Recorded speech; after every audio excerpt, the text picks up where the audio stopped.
Aujourd'hui les amis, je vais démêler le vrai du faux sur la perte de gras. J'ai plein de mythes et idées reçues qui ont été préparés par mon équipe, on va me demander mon avis, et puis vous, ça vous permettra d'avoir des réponses précises à des questions que vous vous posez probablement. Je vais essayer de développer en fonction de ce qui m'est demandé. Je ne suis pas au courant des mythes et des idées reçues, ça risque d'être très intéressant et très instructif. Alors je t'écoute. Le cardio à jeun est plus efficace pour la perte de gras. Le cardio à jeun n'est pas plus efficace pour la perte de gras, ça c'est un mythe, ça reste un mythe. Ça a été débunké il y a quand même un petit moment. Donc maintenant, on peut être sûr et certain que le cardio, à n'importe quel moment de la journée, va être efficace pour la perte de gras et qu'on n'a pas à s'astreindre à le faire à jeun. Alors moi, je le fais à jeun, mais c'est pas pour de la perte de gras, c'est juste que ça me permet de mieux organiser ma journée. On peut cibler la perte de gras. Oh, alors... Il y a un fond de réalité, parce que c'est vrai que techniquement, on ne peut pas cibler la perte de gras. C'est-à-dire que si demain, vous voulez perdre du gras au niveau des pectoraux, ou au niveau des bras, ou au niveau des cuisses, il n'y a pas de programme de musculation ou de programme diététique qui vont vous permettre d'atteindre ça. Cela dit, vous connaissez la différence entre graisse viscérale et graisse sous-cutanée. La graisse sous-cutanée, c'est celle qui est sous la peau et qui se répartit un peu sur tout le corps.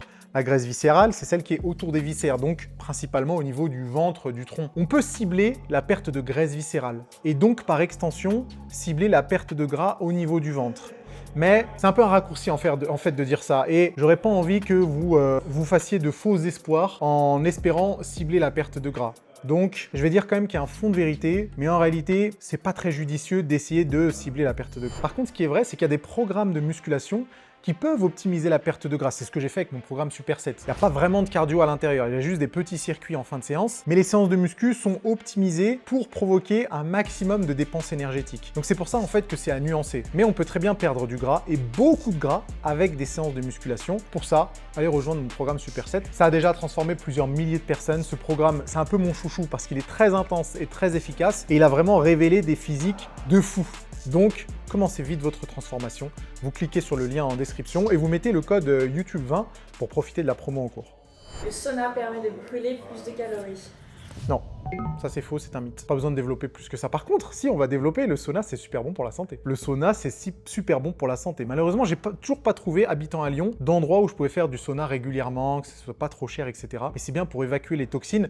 Apparemment, c'est bien pour évacuer les microplastiques qu'on aurait consommés dans notre alimentation. Je sais pas, vous avez déjà entendu qu'on avalait l'équivalent d'une carte de crédit de microplastiques en un an. Eh bien, le sauna, ça pourrait permettre d'évacuer ces microplastiques. Enfin bref, c'est bon pour la santé, mais ça permet pas de brûler plus de calories. Les aliments riches en protéines et 0% de matière grasse sont à privilégier. Non, c'est un mythe. Ils restent très intéressants. J'en mange presque tous les jours. Mais est-ce qu'ils sont à privilégier? Non, parce que ça dépend de comment est organisé le reste de ton alimentation. En fait, les aliments 0% de matière grasse, il faut les voir comme des outils que vous avez à disposition pour atteindre plus rapidement votre objectif ou non. En fonction de vos habitudes, vos contraintes alimentaires, vos goûts alimentaires, vous pourriez avoir un intérêt à les utiliser ou pas. Moi, je les utilise, mais c'est pas indispensable.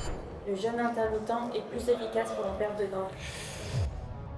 Tu sais que c'est peut-être une réalité. Hein. Je pense il y a quelques années, voire même quelques dizaines d'années, j'aurais dit non, c'est un mythe, tout ce qui est important, c'est le déficit calorique, et c'est toujours vrai, hein, c'est toujours ce que je pense. Mais il semblerait qu'il y a quand même des choses qui se passent avec le jeûne intermittent. Alors c'est probablement pas plus efficace pour la perte de gras en fait, hein, mais c'est que ça intervient sur tellement d'autres choses, sur l'aspect santé, sur l'aspect digestion, sur l'aspect immunité, que je trouve quand même que le jeûne intermittent, ça reste une méthode ou un type de diète sur lequel il est intéressant de se pencher. Mais bon, faut pas trop reposer tous ces espoirs de perte de gras sur du jeûne intermittent, même si selon moi ça reste quand même un très bon outil. Toutes les calories sont les mêmes.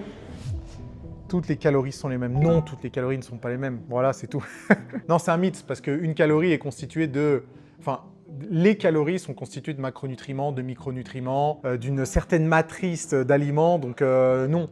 300 calories de blanc de poulet, c'est clairement pas 300 calories de chips ou de frites. Donc non, c'est pas la même chose. Le thé vert matcha est un bon allié minceur.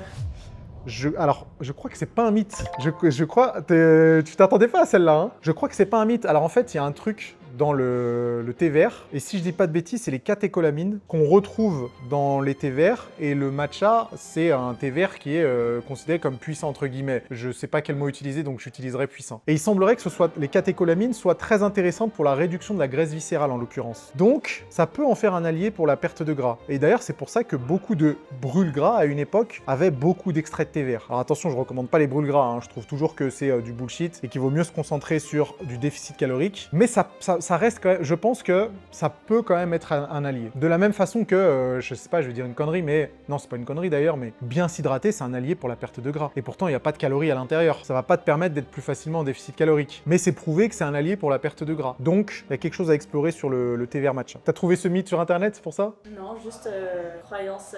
Croyance? Ouais. Ok, bon, t'imagines bien que tu vas pas passer à 10% de masse grasse avec du thé vert matcha. Personne ne va passer à 10% de masse grasse avec du thé vert matcha, mais je pense que ça peut être un allié, ouais. Les lipides font grossir.